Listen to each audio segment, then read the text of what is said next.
When love becomes a burden. Grace once believed in fairy tales. She believed that love, when watered with patience and sacrifice, would grow into something beautiful. When she married Joel, she thought she had found her happily ever after. Joel was a skilled tailor, admired in their village for the fine clothes he stitched. Grace, a strong and hardworking woman, joined her life with his, determined to build a future side by side. She supported him with everything she had, cooking, cleaning, farming, raising their 2 children, and still finding time to help him in his tailoring shop. People admired them. They were a team. Until Joel began listening to the wrong voices. His friends called Grace too strong. They whispered poison into his ears. "You let a woman run your life," they mocked.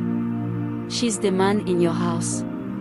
Something inside Joel began to change. He stopped sewing. The shop once filled with laughter and the sound of his machine grew quiet. He started drinking, just a little at first. Then more. And more. He began smoking too, the kind that fogged not only his lungs, but his sense of purpose. Grace begged. She pleaded. "Joel, think of the children. Think of us." But he had stopped listening. Now, he calls himself a farmer. But it is Grace who walks the land, digging, planting, sweating under the sun with their children clinging to her skirt. Joel joins her once in a while, only to eat from the shade and vanish before the sun sets. After each harvest, Grace stores the crops for their survival.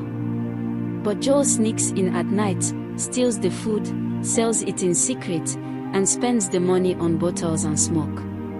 When his own mother speaks up, he strikes her down without shame.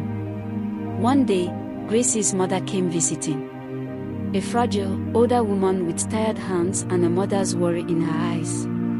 She followed Grace to the farm to help her weed and plant. That afternoon, Joel showed up, staggering, reeking of cheap gin. He didn't lift a finger, only demanded food. Grace, exhausted and aching, spoke with tears in her eyes. "Joel, please, we are working. Can't you help? Can't you stop?"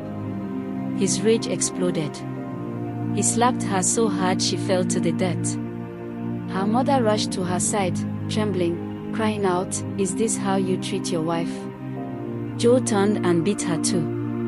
2 women, broken, bleeding, in the middle of the field they toiled for.